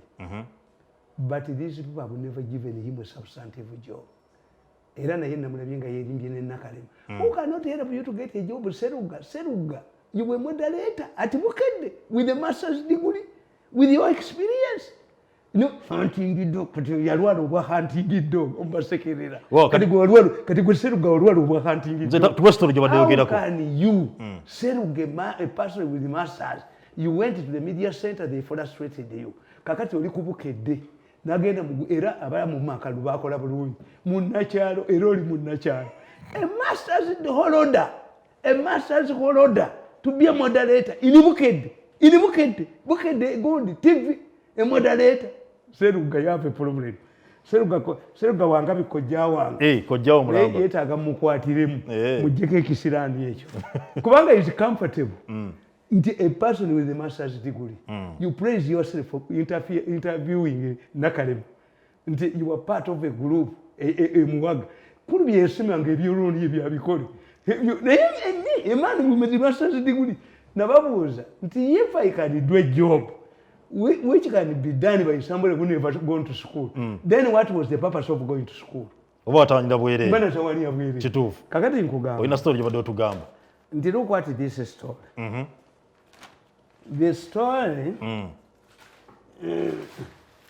The story y'abantu nti gundi government implicating abantu baani bagundi eri mawulire Kibukedde ani bano basigirinya baani yes story gyo yagala omulaba kakati wootegeerera nti ono siyinza kumuwakanira Segirinya ne gundi ne Alan Sewanyana ne bw'abaŋŋanda sibawakanira lwaki I cannot. Why? Mzee Tamale Segirinya when you see Bukedde because Bukedde ayina a group of criminals bamafia abali mu government Bukedde bagikolera abali mu gundi in fact if we want in the future preserve kulubya preserve Uganda nezirivago. Let me tell you. When you look at this man, Bukedde covers him extensively. Segirinya yekwese. Segirinya. Omanyaba westana, eyo nayo problemu yammwe. To deal with the Segirinya, mubagala nnyo ba Segirinya. You rather work with Mirundi, an intellectual Muganda. Because for me, I can tell you that this is bad. This one is overwhelmed. Tiafuna obwaji. Omusajja yayogedde kidandala. Give us the visitors book at Kitali. Mwete mwakitegedde. It can tell you who visited this man. Is being used. Me, I cannot deny. I cannot deny Semuju. I cannot deny Ono. I cannot deny Ono Mbaka wa Mwawa. Kubali ukwati Semuju. Semuju passed a motion, brought a motion to praise Kajina when she was leaving the Uganda Revenue Authority. You don't know his track record. Semuju said, every Ugandan soldier who is killed in Somalia is slaughter. Ziti Nkoko. How can such a man become a chief of whip? Semuju was sponsored to attack Kadaga. Semuju. I look what Semuju. Politically. Nimutegera. Kakati Semuju alumbani. Alumba Nabanja. Why do you attack Nabanja? Because Nabanja, we look at the motive of Abainakiri. What was Nabanja's objective? Nabanja's objective was to publicize Museveni's donation to the population. Yeah. Nti Museveni atali mugagga nnyo ye yatunuulira nti abantu banga abaavu bagenda kubonaabona ne COVID. Bali mu mayumba babonaabona. Let me give them 100,000. Naye bano abali mu Yiso abavubi b'ebyennyanja abatalina logiki tebategeera Museveni sibaluka. Luka yalitegedde nti what does Museveni want to achieve? To alleviate the pain of his people.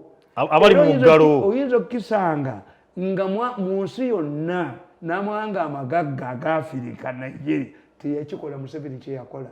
So Luka yalibadde agamba nti siringi zino zituuka ku bantu. That was the intention of Nabanja.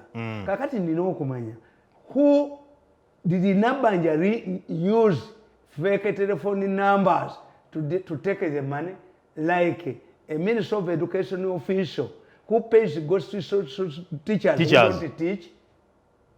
Are they the same? Nabanja relied on telephone network given to her by Iso, who stole the money. Nabanja made a mistake. Ngago boyinza okugamba tugeze kati mwine ebirango awo singa mufuna omuntu alanga eddagala nemuteekamu ekirango nemukiranga, are you responsible nti mumala ditesingo bali abotwa ogwo si mulimu gwaffe as an intelligent man I look what is the motive did you advertise it where it is poisonous no. Yes, kati amulumbira ki kati nganda alumbira ki okulumba Nabanja nganda is covering the footmarks of Iso akavalinga banene aba kakati yayagala okulaga Nabanja ye mubi Nabanja tubuulire essimu zino Nabanja ze yabagamba nti mukube nekizuula nga yeyazibawa. Can Nganda explain how things are done? Nti Nabanja, the Prime Minister's office has no hand in this. Money from finance goes to their semi-defunct banks, Post Bank, and then not the same. And let me tell you, this bank had already been used by Tumwebazi ukutusa sente z'abakadde. Would Nabanja change it? You would choose Nabanja, you would say, we had an efficient method, a very vibrant bank, but Nabanja came and diverted for her own benefit. Why does Semuju concentrate on is a paid up man? Era bwazakola Semuju nabagamba nti tear gas bwe bakuba tear gas mu kitundu tear gas bamugabana bani alesa akavuyo bamuwako percentage ku canisters ze bakubye. Semuju kan organize erale nga police era babwete erinda bantu kuwera tear gas na lokava mukebere Semuju Nganda. So when it comes to Semuju Nganda, you can't deny. When it comes to kuono segeri, when it comes to kuoyo omwana, and it confirms. Me, I believe in this story 80%, but it tells you that the people who are behind this are inside the government who are using these turn courts. Okay. Yes, that's what. All efforts have been done to ensure that Segerinya remains in the parliament. Kakati Segerinya nga bamunoonya nti ali omu ku babundu era olabye omulabye kulubya Sebowa era omulabye bwamulezi Segerinya gwe gavumenti gwenoonya Segerinya kulubya Segerinya Sebowa Segerinya daba engeri ensala ya kooti gyemwongedde amaanyi naye omusajja tujja kubukwata obwo obusajja kasi tokwata kulubya nokwata Sebowa nokwata Ziribaggwa they will tell you this network nti gwe tunuulira emisango gyonna nze njirondoola nti Katumba Wamala bwe yalonda ebisonsookole by'amasasi omukugu kulubya ne Sebowa abaasomera mu Sandhurst ebyamagye baga nti ayoleddewo bwereere ndaba n'abakuumi be babirina kugamba bo abagundi ababokedde they are more knowledgeable on the purpose of bisosonkole than the general. Bokedde n'akomawo naye balikwatibwa bokedde n'akomawo naga nti abantu babiri omusajja avuddeyo omutuufu owa boda omutuufu avuddeyo bokedde naye mbaga nti nze ngeyasoma ebyo teri musajja asobola kuvaayo. You only come out on good things. Success has many fathers, failure is an orphan. You only deny a positive fee if it is a HIV positive, which is denying. But when somebody tells you, but you resemble Museveni, yes, tulabona omuvuka Kaguta, gondi yakozesa ono president yasanga abantu 1,000 nga babagobye embibanja naye nga RDC ye Kaguta abantu bali balowooza nti muganda wa Museveni. When I searched about Kaguta abaana baali mutumbira mu ssomero lwa Kiwalaata mu Kigezi High tabangako mu family naye yaleka family yonna agisse tumwebaze nga Museveni yamugoba ku RDC tumwebaze namuleka mu office kakati kyokutegeeza ati who could come up to claim riding Katumba Wamala to hospital? 2, in case it was not true, tebali mukotti bali bamukwata yabulira wa nembagamba story yakomawo netulanga mujiuliza bukedde okuva lwakubye story there is a possibility nti abakubye Katumba Wamala bajja bakwata. Why? Katumba Wamala is alive. Mu bonna be babadde bakola ebya Nigeria abadde afa babadde bafa kakati ffe abaso ba intelligence, when you see dead bodies on the street, the mafias are settling out their scores. Okay. When you see a survivor, then it means the mafias are cracking. Era it is alleged nti omu ku bakumi baali bakomyewo n'abakuba. Kakati lwaki Bukedde yali ekuga nti bali babiri? Bukedde kyali ereeta confusion as to who rode the general. Wabula boda alinya. Once you are arrested, you are paraded in a group so that the survivors bajja ne babalondamu. Kati Bukedde kyeyali agoba baliyita omufu aleme kulonda mu bano nabaga nti there is a possibility naye olukulu byalikwatibwa Sebo alikwatibwa ziri baggwa alikwatibwa kakati ekyo kyukiri nti New Vision eno yestoole beesembayo page muba musigaza page ki front page yebeesembayo mu lupapula naye inside story okay I wouldn't as a man who knows how newspapers are arranged I wouldn't care for mwali gambye nti eno story yagenzeeyo dda naye musigaziza front page naye olaba nti story eno eya front page eno era ewaana si mukiri ate mu Bukedde mwennyini ne bakuteeramu eri hidden nti bamuimplicatinze muki ate bano bo gye bafunye kakati kikutegeeza nti these are not newspapers. Okay. Uganda does not have journalists. I am more influential with all of your newspapers combined.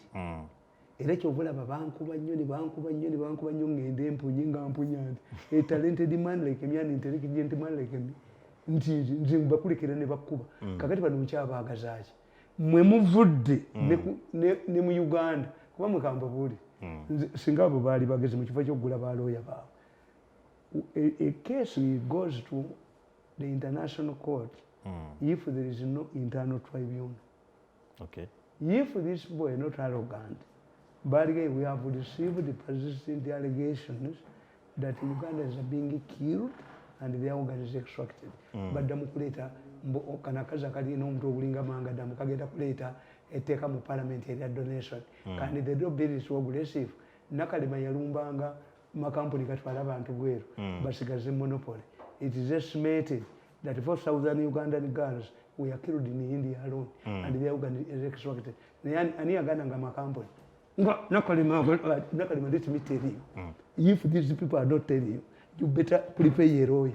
You are also on the coming list. Wow. Yes.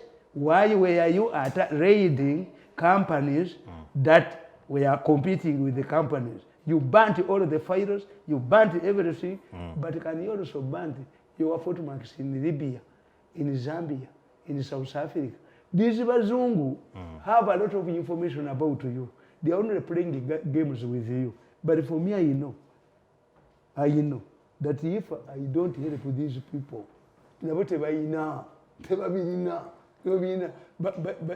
bali ku Pakistan naki naye nze singa ndi destructive nga mmwe nemplayinga meeting eyali ku college inn eyalimu badokita ababiri asookebwako W ne chairman wammwe ng'amugamba you can start a pharmacy, you can start a hospital, but I hear a man called Mirundi.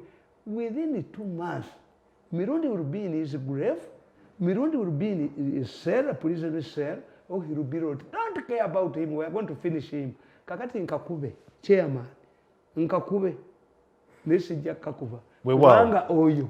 Gobe natugobe na Quest TV ngenda kusaba enamba ejo laba ku screen awo so tukubira kasimu no banga tubona awo ensonga tukwatako oba otuweza ku message mukwano gwange mukadde wange bamugambe mweze ndispekiting abantu we respect people I'm telling you and that's kichamba don nacho unless you pick with call with me may respect people okay manyi naye oyo mukadde wange bamugambye nti naye okakasa omusajja oyogera naye naye mbalaba n'abagirayo essimu read these messages. No, if you want more commitment, I can even put it in writing. Nenjibawa tisigenda balwanyisa katonda abasasudde. God has paid you more than I bargained for. Mzee Tamale, fine tuogere ku nsonga y'ebijambiya. Yes. Abantu tusana okubanda omukulu gubadde ogerako Segirinya ala nisewanya bali implicated okubantu ne sponsor b'ebijambiya binene. Yaba basamanize ku police. Babenga banyonyola ensonga zinene. Let me tell you. All of this exposes one thing. Nabaga nti intelligence kulya mmere. Intelligence. You must have natural intelligence. Kagereka nkubuuza. What are they using to kill people? Bakozesa ennaku baga bakozesa ebiggo bakubisa abantu ku mitwe majambi yawe ebitu. That's the one. As an intelligence officer, I move to the casualties. What do they share in common? Yes, bibakuba baki. Because there must be a motive. Nabaga ntukita holomax. Bw'obasoma intelligence, Al-Qaeda bwetega bomu ne Al-Shabaab abakugu batuula ne bagamba nti intelligence ya America is studying the debris to study whether it resembles, it has the hallmarks of Al-Qaeda. Kakati nabaga nti mu Uganda, for us who did these things, the woman is common. In Kawesa's case, a woman features. Omukyala mwali. Naye si mufu. In Katumba's case, a woman died. In Gundi case, Kirumira, a woman features. Mu Gundi, ono omuwala gwe batta ne bamutema engalo, is a woman. Gundi Nagirinya omusajja n'omukazi. Kakati ffe tukutegeera nti omukazi ono alina kyategeeza nti ffe twakikoze. You know what is the common thing. Akabonero kaba mukazi. Titebaayo omulala akola ki? Kuba Abayisirayiri balina enkola yaabwe. Abayisirayiri balina ebintu bibiri. Balina kye bayita the higher doctrine. The higher egamba nti omulabe omupalestine kasita atega emizinga ku kyaki tugikuba. Kubanga tajja gamba nti kale Abayisirayiri bakubekkerezi. Kakati ate bw'osoma Al-Qaeda. Al-Qaeda yo Al-Qaeda tasobola kutega bomu wandege ya mumbizi. Atega muzikiti omuli abavuma. Islamic kiraliki. Fundament abavumirira bamutta muzikiti. Naye ate tebayita kutega bomu wandege mumbizi. No, Al-Qaeda is highly trained, is commanded by highly trained people. Basoma. Tuge basiru. Bategeera nti ateze bomu mu mbizi oyo alina kuba musiraamu iti bakalashes. Tubayita basiru bamanya impact. 3 nti olina okumanya nti the situation, tukita situation evaluation, ani atambula ekiro mu area eyo kubanga yefu people indoors tuli mu curfew. Security yetambula batema batya. Security yetambula yino okubeera ebweru batema batya nga security weeri. Yes, when you examine the type of people they are carrying, ti abawala babatanga ne babatwala entebe ne babasuulayo. Why? Waliwo eyabagulanga babamazanga ennaku 3 ne babalakolako ebyefujjo byonna ne babalikodinga ekifaananyi ne bakiweereza. 2 nga baali balina ne egundi esaako era nze bannange bennayamba tebampa ku ssente wabula kinze n'ekisaani kya ssente balina abakazi balina saako nga balina ne akawunti mu banka y'abazungu ng'eriko miliyoni za $7 gyenkuleete details ojozireete kaakati baakwata omusajja ng'ali kitende ayokya mataffaali naye nga ku akawunti ye kuliko miliyoni 7 nga mukubi wa bulooka ng'ali.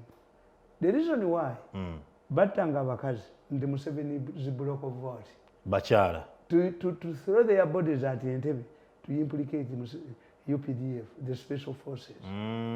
So you must analyze and look what is the motive. In police ya Uganda ekyo tekisobola.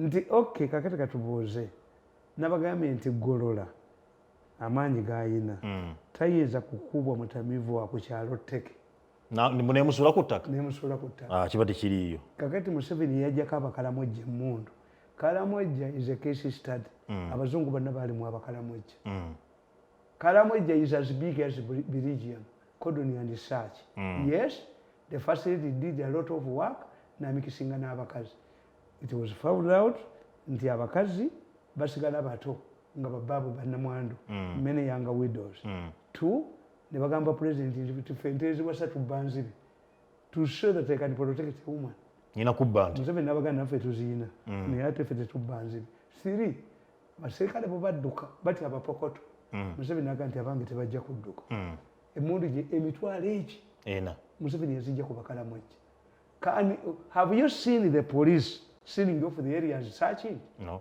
oba ebijambiya mu ebiri mu mayumba why do they avoid this have you seen cordon and search no when I mean wajjawo ab'obusalaba mwe muli baana bato obusalaba bwajja ewaffe bwe butya obusalaba the first attack Tanzania lwe yalumba president lwayogerako nti ye yayita Mbalala baatuuka ekyotera kati by the time Obote left Kolas yali ekoma Masaka Amini kwe kulongezayo ne lutuuka ekyotera Museveni yalutuusizza Mutukula luguudo lw'ewaffe kakati bwe baatuuka ekyotera balowooza nti batuuse Masaka olwa Kolas ono lowooza tebalina bareekaazi balungi bajja ne kumbaga ku kyalo kakati amagye ga Amini bwe gajja ne basaasaana abasajja abayekera baali bagezi baleeta obusalaba nga tetukkirizibwa kwanukula muntu kiro nti bwe mwanukula mufa the intention was to keep people indoors so that the bayekera can move kakati obusalaba buno baali babutaddewo nti buli mu maka g'aba UPC where you could get assistance what did Amini do an illiterate as you people you ridicule him Amini brought mayumba 10 to know who is who in the area mayumba 10 Amini brought mayumba 10 to ensure that we know the intruders era muganda wa Damian Lubega bamuyita Gonde bali bamuyita Kawuulu yakwata omuyekera yamulimba nti yasoka mufumbira buugi namufumbira namutwala ku polisi nkulagirira kuba likuza Tanzania was celebrated Amini recognized him yes kakati obusalaba nga tetufuluma kiro but the purpose of obusalaba was to keep people indoors and to trace people who can help you nti akasalaba kabeeranga mu lujja lwani wa UPC so that those people they bayekera were scattered could know that this is a friendly force netufuna akatayimbwa k'ejjinja ab'amagye abali mu eyo Gaddafi baatya abayekera kati ne bagamba nti Obote tayinza kuleeta kafyu Obote yagenda n'okukozesa gunships eruweero he said no temukozesa air force mujja kutta abantu babwereere Obote n'agenda n'okuleeta gundi kafyu kakati abaserikale bo ne beekolamu omulimu ejjinja baakuba abantu obutayimbwa ejjinja baleme kutambula kiro nga bamanyi nti abayekera bajja kulumba balaks nabagambye nti omusajja ali Mbalala bamuyita Nathan Kalema was a refunant yali azine bali baleeters Nathan Kalema nga ye deputy disweruweru Nathan Kalema ayina hospital I visited him once ndoza bamutiisa kuba Nathan Kalema abayekera bamukwata was captured by the rebels nali nabo era nze namuwonya nga nti this where abayekera bamukutte he sued the rebels the government and me tiyandaba nabo nga bamukwata which was true nawaaba but I think it was settled yava muno semu n'agenda ebweru n'asoma PhD public health ayina eddwaliro ddene Kalema yanywa omwenge n'ayita mu jjinja for about 2 days asitagalinga okutuusa lwe yakwata ow'amagye akuba akatayimbwa n'amutwalira Obote Obote n'ategeera nti abakuba obutayimbwa b'amagye Nathan Kalema was promoted from Jinja to Luwe. Wali abayekera. Era DC. In spite of his twine, this man did not defect. Yaliyo okutusale bamukwata mu 85. Mbagamba. The country is like a human being. Okay. A country is attacked every day, but it must have an immunity system. Nembagamba nti bukedde mutunuulire. Bukedde bwe yategeera nti president agenda kuwa abafiiriddwa famire zifiiriddwa abantu miliyoni 10. What did Bukedde say? Bukedde yakuba omutwe omuntu owa 25 attiddwa ab'ebijambiya to make the figure miliyoni 2.5. Had he mentioned the 10th one, the 11th one, the 15th one? No. Olaba? Nkalaba. Nga sente zigenda kufuluma. Bukedde yakuba omutwe. Abiri mabeka. Omuntu wa 25 attiddwa ab'ebijambiya to make the figure maker. Yali ajja kubuulira nti wafudde 5, wafudde 2. Effort yeye y'okusasula abafiiriddwa lwaki teteekebwawo ekirabo bantu kyebaga poliisi yo tebajja kugendayo. I suggested afende muhoozi nti bw'anaatuulayo kampu abantu bajja mutwalira information entuufu abamu bayinza n'omugamba kuba nze nabagamba nti information gye nafunayo nakyambadde yali obuli masaali the real person yakola omulimu bamusayirira yininga naye mbagamba ekyokubiri nti bwe baali batwala abasajja ab'ebijambiya mu kkooti e Masaka tebabasiba njegere nga kitatta tebabasiba mpingu babatwalayo nga Masaka ali bize eri emikolo 3 Kabaka ali Nkoni olugundi Makubu yali eno when they escape from court bakuba masasi waggulu these people tebayimirira kala nembagamba nti bwe muleeta ekyokusasula miliyoni 10 tewali wabajja okutta abantu baabo waliwo ebyana ebiri ku kyalo byanonekedde kijja kutamuzeeyi waako. How are you going to separate ow'ebijambiya nono gwe bettidde if it is money? Ebisingako awo nninda ku lunaku olwokubiri ijja kuba ne Tamale program the sharp talk twogera ku nsonga ey'ebijambiya. Lwaki mu Uganda buli omu afa covid? Kuba mulambo gwa covid kuliko obukadde 3 gwa bbeeyi. Tobako TV gyekuumireko tujja kuddamu kwatukwatagana.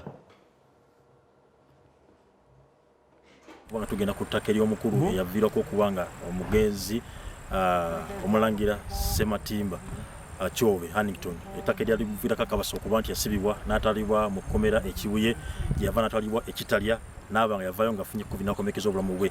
Ettaka lino lye tuliko essaawa zino wano tuli Essisa ettaka eryavaako okuba nti vaako embererezi nga woolengera tikamba zaffe zikulaga kino kiri kyonna okukkira wansi eryo nonna ly'ettaka lino era ng'olaba nti olutobazi lwolengera olwo ekitoogo kyolengera ye wansi awo wewawula ettaka lineeno okuba nti nno bwe likoma nga likkira yonna nga wolengera wansi notambula olaba mumema gonna agaliko abo bonna baliko besenzaako bwesenza lako okuba nti nno omukulu omukyala bwanga yava n'abanga yagenda owali Mr. General n'abanga agamba nti nno status quo ebeere maintained kyonna kyonna ebikolerwa ku ttaka kuno biri nga bikomezebwa era ewava akabasa naye bwetunula ettaka lyonna lirengera kuliko abantu bangi begabiddeko amapoloti olabako pane not for sale ebizimbe bingi ebizimbiddwako ebitemagana ebintu ng'ebyolaba naye nga ate bakungu banene mu gavumenti olina okuba nga tubannyonnyola essaawa zino okutegeera nti baani abali ku ttaka lino abaali ekusenzaako era nga livuddeko obuzibu okuba nti nno omukyala ayina embiranye wakati we n'omukulu ow'amagye era nga anti-corruption Kano Edith Nakalema obuzibu buva wakati w'omukyala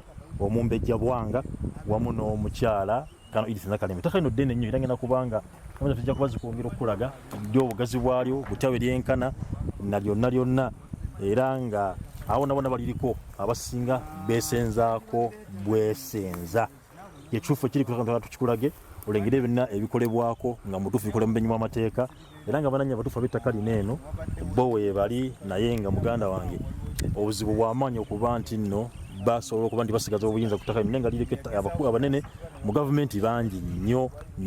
Akasozi Kalamba wano gwamanyi Essisa wetuli essaawa zino eno era nga tugenda kutufuna omu kuba famire atuuse okulamuza ettaka lino atubuuliremu era buzibu ki obuliwo era obwannannyini balina n'ettaka lino eno atubuuzeeko atunnyonnyole naye ayongera okutulaga ettaka lino eno lyabwe nga bafamire oba bigambo bugambo tubyese buleesi kwetulina n'omukameza oli ova mu era ensonga zino zirimu ngaani nze zavuga ndi kiweweese wa Ssekabaka Kagulu Tebukyereke amakulu nti ndi muzzukulu wani wa Ssekabaka Kagulu naye obuzibu bwonna ffe ng'aba famire naffe waliwo akatundu we twatuuka ne tweriiramu enva so nga ne twerabira nti tulwanirira kyaffe kye twandikoze ekituufu ekyawamu ne tudda buli omu n'atunula wawe kati ku ssaawa eno tulina kubeera muntu atya mutandika amayolesa omululu n'okweyagaliza buli omu era waliwo ne bannaffe abalala be twali nabo abantu bangi abazze bakola ki naye oluvannyuma lwa jjajja okuvaawo buli kimu ne kitabuka kati buli ajjayo omutwe obuno nti agenda kununula nga buli aba naye ng'eno buloko waliwo buloko gye bayita 408 ekoma wali awali ekigundi kiri kati eno 409 egenda bweti paka gona memba genda tuva mizito eziri kuno kunna waggulu eno tulaba ebikomera bisibiddwa memba gazimbiddwa waneeno bano mbo bamanyi tewali gwe tumanyi bazako kutakanywa nga mutuluna bwanga era mukozi nga mukola ki olw'embeera nga bomanyi nti enkyukakyuka y'ensi tubali tugezezaako okweyanjula gye bali era twagezaako waliwo sikoodi yasooka okujja kutaka lino nga ekulemberwa Doreen endala n'ejjanga ekulemberwa Sematimba mwalimu n'abalala bangi abalala baali bwe bajjaawo n'abalala awe omulangira Kalaaki omulangira Kiwanga omulangira Katabo omulangira be baana ab'emituba oba bwe bali mu busika obw'abaana abasika bakagutte ku kiwereke Sematimba Kyobe yalambikiddwa era ye yalambikibwa nga ye musika wasika bakakagulute bukiwereke Sematimba Kyobe kubanga mu nnono ye yabika akabugo okitegedde bulungi mu kubika akabugo mu nnono y'Obwakabaka omuntu abisa akabugo yabeera asigaze obuyinza ekyo kiyinza okuyisa obubi abantu yakituufu n'olwekyo Sematimba Kyobe yabadde oba ye musika owasika bakagulute bukiwereke n'abalangira abasigadde okuli nkugambye Kataba kuliko Kiwanga kuliko n'abalala